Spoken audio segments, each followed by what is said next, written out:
This story takes place back in 2021, my freshman year of college.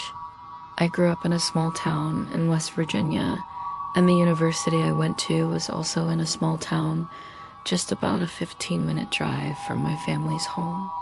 Now, this was right in the middle of the COVID era, and that had a huge impact on college life, especially the dorms. Most students weren't living on campus because of all the restrictions. They were renting apartments nearby instead. I, however, didn't have that kind of money. My family wasn't wealthy, so living on campus was my only real option.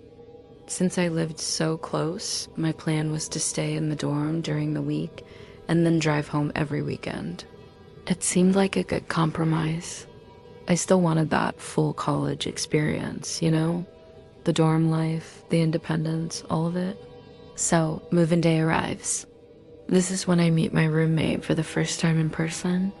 We'd already chatted a bit over text. The school had given her my phone number, which I thought was a little weird, but whatever. She messaged me first and seemed perfectly nice. When I met her face to face, she was still polite but quiet. She didn't say much, and she carried herself with this sort of privileged air, if that makes sense. It was subtle, but it was there. I remember one of our first conversations, she casually mentioned, everyone's supposed to have their own rooms this year because so few students are here. I had this whole suite to myself last semester and up until you moved in. I was a bit taken aback by that. I didn't really know how to respond, so I just kind of awkwardly changed the subject and tried to keep the conversation going. I explained my plan to her, that I lived nearby and would be leaving for the weekend every Friday and coming back really early on Monday morning, around 6 a.m. She didn't have much to say about that. Honestly, she didn't say much at all during the week. She spent most of her time with her boyfriend in his dorm room anyway, so I pretty much had the place to myself most days. And now we get to the creepy part. The very first weekend, I did exactly what I said I would. I packed up my bag on Friday and drove home. I came back on Monday morning at 6 a.m. sharp. My first class wasn't until 10, so I was exhausted and just wanted to crawl back into bed for a few more hours of sleep. My bed was one of those really thick memory foam mattresses, super comfortable. I lay down, pulled up the covers, and about 10 minutes later, as I was drifting off, I felt the edge of the mattress indent, like someone had leaned their weight on it. I didn't move. My first thought was, I'm just tired.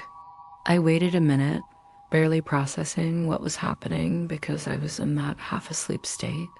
Then, just as suddenly, I felt the mattress go back up to its normal shape. That's when it fully registered in my brain. Someone had just leaned on my bed. I turned my head to look, and there she was, my roommate, lying in her own bed with her back to me, facing the wall. She looked like she was fast asleep. I thought, okay, that was weird, but I'm exhausted. I must be imagining things. I just rolled over and went back to sleep. The next weekend, same routine. Left on Friday, came back Monday at 6 a.m. And again, I was desperate for more sleep. I climbed into bed, and just moments after I lay down, I felt the mattress indent again. But this time was different. It wasn't just the edge. The whole side of the bed sagged down, like someone was sitting right next to me. I completely froze. I just lay there, my heart starting to pound, trying not to breathe too loudly. And then I heard them get up. Now, my bed was lofted really high.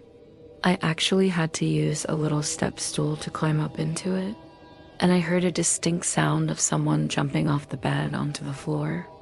I held my breath, waited a few seconds, and then slowly looked over. And again, there she was, lying in her bed, facing the wall. I didn't know what to think.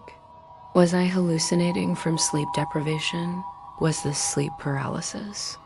But it couldn't be sleep paralysis. I could still move my body. Could someone have gotten into our room? Impossible. We were the only two people who had keys. I just decided I must be so incredibly tired that my mind was playing tricks on me. So I forced myself to go back to sleep. The following Monday, I was genuinely nervous coming back to the dorm. I walked in quietly and I saw her lying down, but this time she was facing my bed. She seemed to be asleep, so I tried to be as quiet as possible as I climbed into my own bed, trying to convince myself everything was fine. I lay down and tried to sleep. 5 minutes passed. Then I felt it again, my bed indented. I squeezed my eyes shut tight. I felt someone sit down right next to me, and I braced myself to turn around and confront them. But then I felt a hand on the back of my neck. My heart just dropped into my stomach. I thought I was going to pass out. I didn't move a single muscle.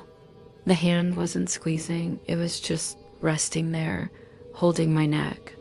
It felt like hours went by, though it was probably only a minute or two. Finally, I felt the weight lift as they got off my bed. I still didn't move. I stayed completely frozen for what felt like an eternity, absolutely terrified. Then I slowly turned around. She was in her bed, facing the wall, looking like she was sound asleep, but I didn't care anymore.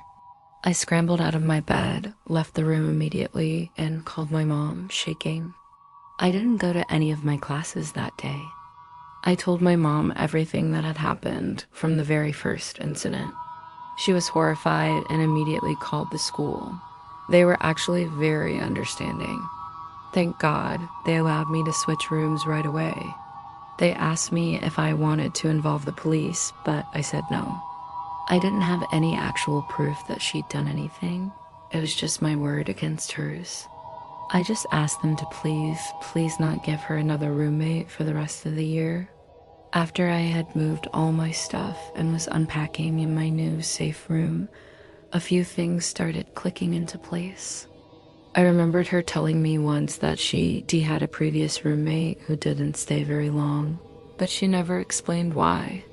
I also remembered one day seeing her open a locked drawer in her desk, and inside were at least 10 different bottles of prescription medicine. When I asked about it, she just said it was for a skin issue, but now I started to wonder, was that the truth? Maybe she had some other disorder, or maybe she was having some really scary side effects from all that medication. A few days later, I realized I had accidentally left a textbook and a binder in our old room. I didn't really care about the book, but then she messaged me asking me to come get my stuff. I tried to put her off, telling her I was really busy settling in and needed to focus on school. But honestly, I just wanted to get my things and avoid any suspicion. My key to the old room still worked, so I went over when I knew she had a class. I let myself in, and I let out a huge sigh of relief when I saw she wasn't there. I quickly grabbed my book and binder from my old desk and turned to leave. And as I turned, she was standing right there in the doorway. I hadn't heard the door unlock. I hadn't heard her come in at all. My heart jumped into my throat, but I forced a smile, trying to act calm. She didn't say anything at first, just stared at me. I tried to walk past her to get out the door. Then she asked, "Where's your new room?" I told her it was on the first floor. She pressed me, "Which hall?" I lied, naming a hall on the opposite side of the building. She kept going. "What's it near?" "The stairs, the front desk, the office." I said I didn't remember, but she wouldn't let it go. I lied again, saying it was near the main staircase. Then I just turned and walked away as fast as I could without running. I never saw her again after that day. I thought about telling her boyfriend what was going on, but I was just too scared. I didn't want any more drama or confrontation. To this day, I still think about it.